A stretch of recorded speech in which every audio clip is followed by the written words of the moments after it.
Hi, I'm Chris Haigh and this is the Fiddle channel, and today we're going to play I'll Go Stepping 2.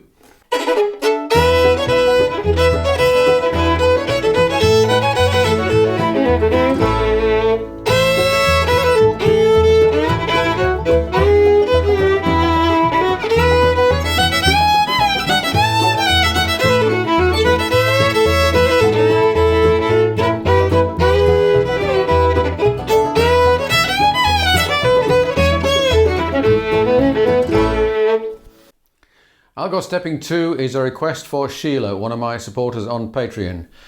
This was written by Flatt and Scruggs in 1953 and they recorded it in the key of B flat, but that band, they normally tuned, everyone tuned up a semitone. So in fact they were doing it in the key of A, which is what most people now do it in. They had Benny Martin on fiddle and there's a couple of his trademark licks in this tune. There are two unusual things about it to watch for. One is the split solos. So instead of each instrument playing one whole verse, the solo is in fact split four ways: banjo, fiddle, and that it has rather an odd effect in my opinion. Because with the banjo, when the banjo is doing that three-finger rolling thing, it's difficult to differentiate between a solo and a melody, especially when there isn't really a melody. The other thing is there are a lot of extra bars, so they're mostly 5-bar sections rather than 4-bar sections, which is okay when you're used to it and when you've got vocals to make it clear, but otherwise it can be confusing. Okay, let's first of all look at the intro, then we'll look at the vocal melody, then we'll look at a fiddle solo. It starts with a son of a bitch intro, or kick-off, which is one of Benny Martin's contributions to Bluegrass. So that's the intro. You do it right down at the heel. You do it very short, triplet, down, up, down, and then 2 ups.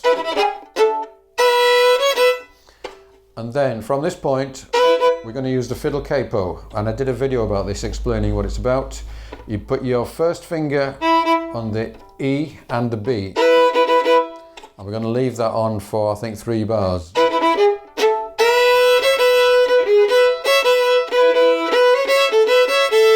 So all the way up to there, you've got those 2 fingers on the whole time, and that allows you to drone. Whichever string you're not fingering, you can drone it.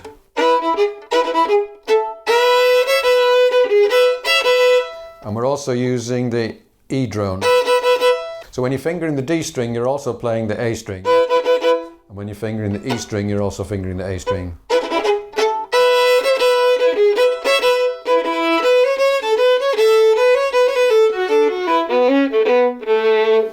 Now that's quite a tricky phrase. Let's just do that again.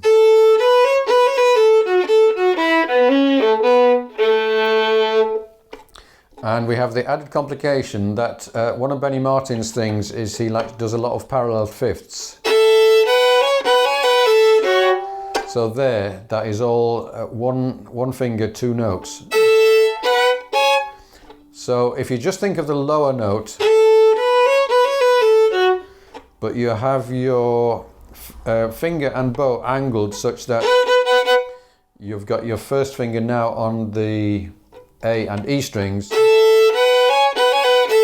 and you're bowing the 2 strings equally. It gives you that very odd harmony of the G sharp over the C sharp. But it's a very bluegrass sound, it works really well. So let's do all of that intro again.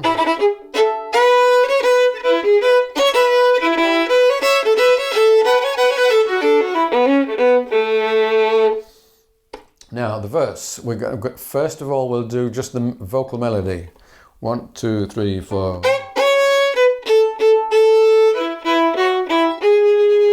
1, 2, 3, 4. 1, 2, 3, 4.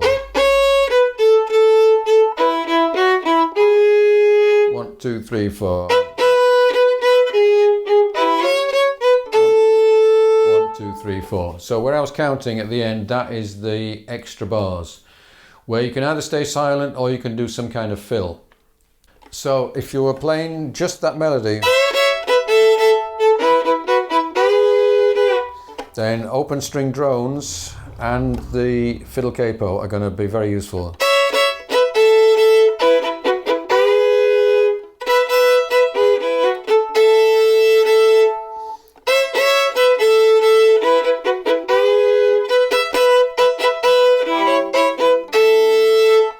Like that. Okay, now, so that's what the vocal is doing.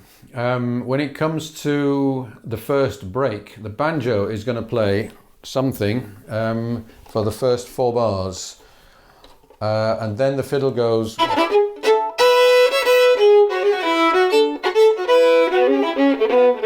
Something like that. Let me do that again.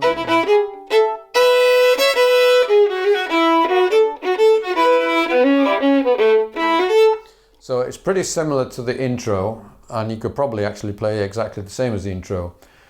It's got that son of a bitch again.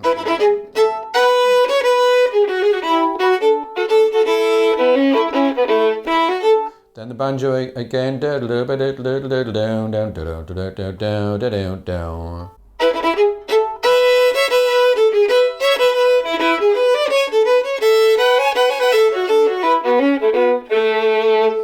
And again, very similar to the intro. Now, I've actually written out a something that you could play in the banjo part, because it's quite feasible that you might play this without a banjo player, and you might do a whole solo rather than just doing the second and fourth lines. So I've done a kind of a variation, which is what the banjo might play if it was doing single notes and not all those extra notes that are so confusing to fiddle players. So what I've got is this.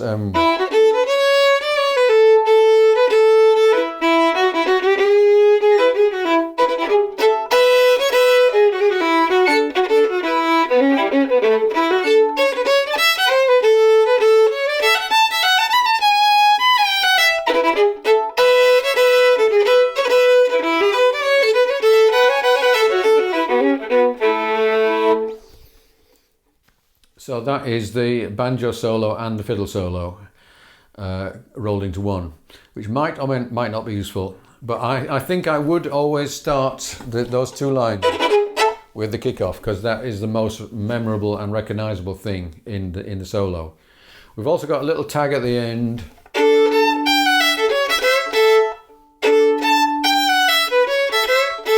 Like that. And you may or may not do exactly that tag. I did a video all about tags and endings, which also may be useful. Okay, let's go through it one more time, and I'll do it with the backing. 1, 2, 3.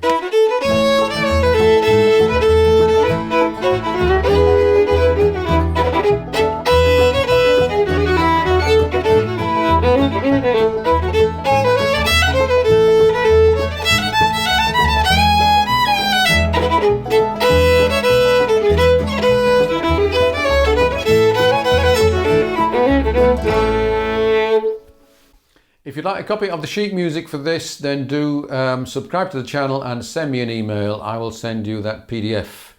And you can get all of my PDFs if you join me on Patreon. Thank you for watching. See you again soon.